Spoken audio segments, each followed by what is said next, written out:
Hey everyone, it's Jason. Welcome back to another series of Zombicide unboxing videos for classic or the original Zombicide. These are the special guest boxes.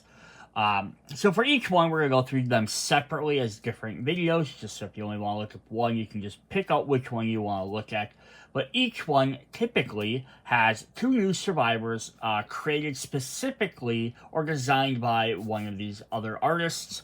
We have another one there as well. There's the John Kovlak has a little bit different, but then each one also contains the regular version and the Zombicide version. Now, some of these are just original cool survivors. Some of them are ones that kind of fit or theme maybe into other worlds that they've created. So they're very neat. So the common thing we'll get in all of them is we'll get our two oversized survivor ID cards. And then the back side will have the Zombvivor versions. So these are the classic ones. If you want to play 2.0, they do have the reboot pack, which does have the little tiny brand new cards, which some of these guys do have minor changes on those. I'm not going to go over them in this video. If that's something you'd like to see, I went through that pack in a previous video. You can always go look up that if you want to see those individual cards. But if you ever want to see a comparison, I can possibly do it, but I'm not going to go through each one of these because it's just a lot of extra work. For mostly the part being, they dropped abilities that don't exist in 2.0 anymore. And I'll try and mention that. I'm just not going to pull up the other cards. The other thing you're going to get in the pack is you're also going to get 2 extra clips. Of course, these were to keep track of your adrenaline levels throughout the game. So you get those in each one. And if you're not familiar with what Zombvivor versions are, it's a special mode that for classic versions, so like for this, for example, we'll get 2 versions of this miniature. One's a regular and one's a zombie version. And then once your survivor dies, you can flip over their card and you can play as a zombie version of their character. Reselecting their abilities. They have slightly different abilities. They have more health. They have up to 5 health instead of the 2 or 3 that you start with. So they're a little bit more durable. Or you can always opt to just start with them. So that's the basis I just wanted to go over for each video will be that way. Then we'll go ahead and hop into these one at a time. And I'll have the link for the description for each one in the videos for all one. So if you've watched one, you want to jump to the other one quickly, you can do that. Alright, let's get started. Alright, this special guest box is Adrian Smith. These are a little bit more gothic looking type characters. So there he goes. He's known for a bunch of different games. He's done a lot of stuff for Zombicide as well. But we'll have Padre Johnson and Bones. So let's see what these two guys bring for us. Alright, let me grab their cards. We're going to start with Bones. It looks like it's the first card, the top one I had on there. Alright, so we have Bones here. Let's look at his miniature. Clad in red. He's got like a, some of their semi-automatic AKA, maybe. Has a little hatchet with him. Does have a guitar. It's kind of cool. Like a rock and roll badass. Now let's look at the Zombicide version right away. Then we can just flip the cards over. So there's his Zombicide version. Dropped his big gun, but now he picks up his axe as a weapon. Like the axe is a broken he dropped his axe though for a guitar and his assault rifle for a pistol, but his guitar has a broken string, which I thought was a really neat little aesthetic. And if we want to see what that picture looks like, get the idea there. We'll look at a little bit more in focus in a moment here. Let's look at what he does for us. What does good old Bones does? He starts with Tactician. Alright, so Tactician Survivor can resolve there during any player's phase before or after other survivors. So this definitely lets you kind of set up where you're being helpful. So if normally he was supposed to go third, he can all of a sudden jump to the front like, hey, we ended the last round, zombies moved, he's in a good position to just attack a bunch or take some out so that maybe then when another player goes, they can get into a door to activate an objective, or he can maybe free them up, stuff like they're a ranged character and they need to get away, he can help take some guys out, stuff like that.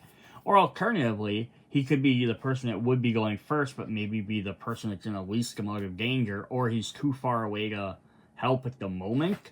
So maybe have him go last, and then he can kind of play cleanup, let everyone else finish everybody up, and then he can run in at the end.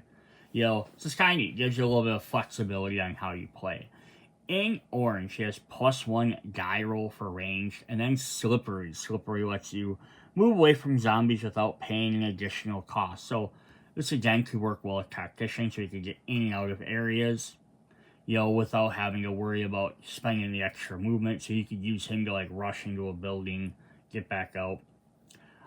In red, +1 die for combat, 1 free combat action, and lucky. Lucky lets you once per action reroll all your dice, but then you have to take the new results. Not some of them, but you have to reroll all of them. But it could be if you roll really terrible, this could be very helpful. So he does have stuff for ranged action, so he kind of wants to sit back, but at least then with lucky, he does get in the way, or slippery if he gets in the way of ranged, he can always get away. Or if he switches to just melee and uses combat actions, yeah, it also gives him a chance to move around a little bit more. Then if we flip him to his Zombvivor version, in blue, he keeps his tactician. Now in yellow, instead of his free action, he has 1 ranged action. So it does limit him a little bit more. And then orange, he gains +1 dice roll for range, but he also gains blitz. So Blitz says, each time a survivor kills the last zombie in his zone, he gets 1 free move action to use immediately. So yeah, if he takes out some guys, he can get set up for his next attack right away. So as a ranged guy, that's definitely not a bad idea. Sits back, pops off the last guy, he can go ahead and move to get closer into there. Or if they're getting too many guys are getting close, like maybe he shoots range 1 to 3, and the last guy killed was in range 1, he can back up to range 3, so that way he has 2 more spaces, you know, for shooting before they can get to him. In red, he has +1 die for combat, lucky, and point blank. Point blank is always really fun as well. Lets you shoot in at, let's use your weapons as range 0. When firing at range 0, the survivor can freely choose targets for his ranged combat. His ranged weapons still need to inflict enough damage. So basically, it treats your ranged weapons like that can shoot at 0 range, as if they were melee. Because you just select all your targets, you don't have to worry about rolling misses and shooting your survivor friends. But the note there is it only works on range 0. So if you have a weapon that fires again at like range 1 to 3, point blank wouldn't matter because you wouldn't be able to shoot that at range 0. But yeah, that's a really fun ability as well. So this kind of changes him into like more so being a ranged character, and then if guys happen to get next to him, he can always just run up and just shoot them right close there. But in there, by the time he gets point blank, he can actually be up in the melee range just doing ranged actions. You can still get a free range, extra dice. So that's pretty cool there. Alright, let's see what his partner in this set does. Padre Johnson, who has a shotgun and I don't remember what they're called, but they're like Catholic face. They have like, I know, like steam comes out of them. The little ball there, but I wonder if he's going to use it as like a mace or a flail. He's got some ammo on him. He's got a big cross.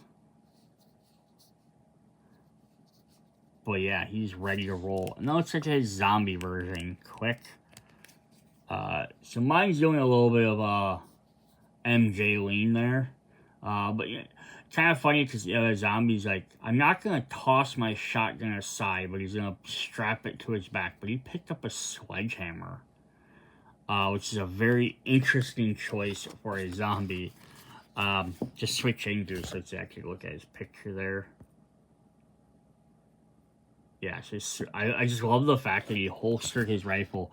So a lot of Zombvivors, they'll like switch out from like a melee to a range or a dual to a single weapon. But generally they just drop the weapon and have some weapon they didn't have before. Like he doesn't have a sledgehammer in here. But yeah, it's funny because now it's like, oh, we made sure he put his gun away so we can use it later.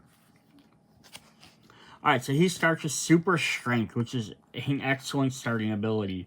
Consider the damage value of all melee weapons by a survivor to be 3. So basically, he can take out stuff right off the bat.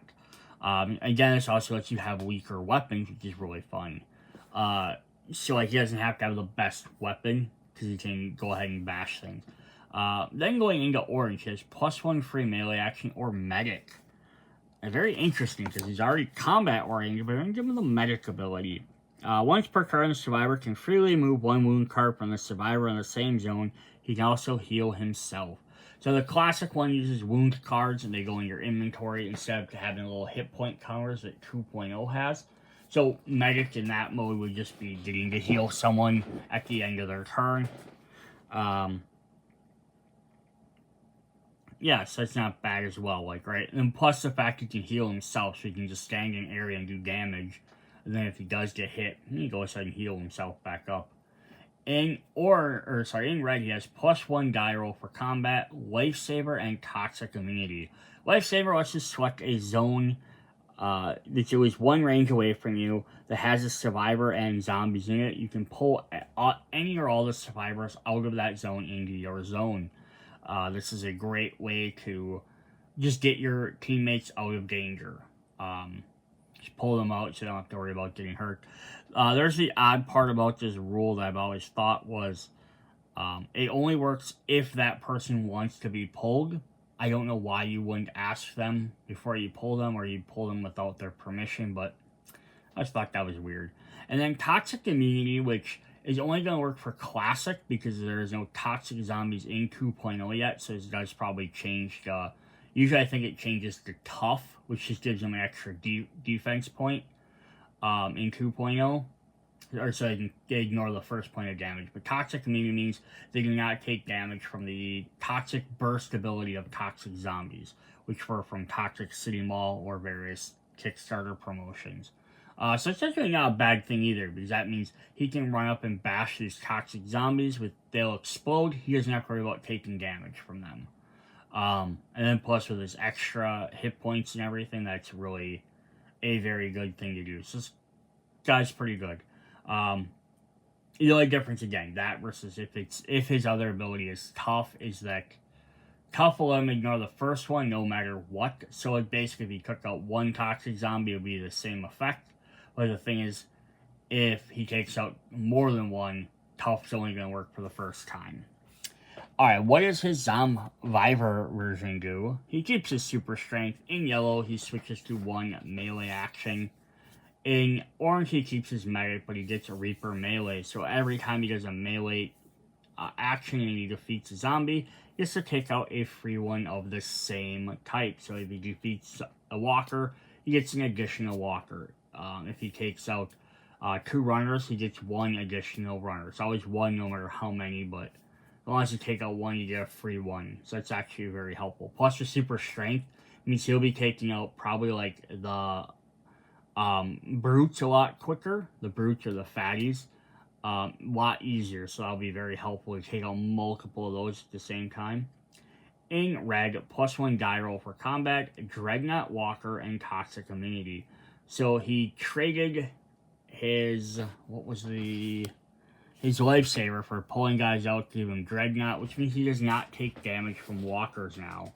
So now he can sit in there, he can just focus doing his melee attacks on taking out runners and taking out brutes. Hopefully not Abomination. Just hope you don't get too swarmed that you can't get away. So yeah, they actually work very well, these two guys together, which is really good. I mean, that's the whole point of buying these. But you have a melee guy that can just run in and do a ton of damage. And then you have a ranged guy that can kind of sit back and fire into the crowd. And then if they want to, once he, if he gets, if he happens to miss and happens to shoot Padre by accident, it's not a big deal. Padre can heal himself. So they kind of got a good combination going there. Alright, that is what we have for Adrian Smith's special guest box. Hope you guys check out the rest of them. See you later. Bye.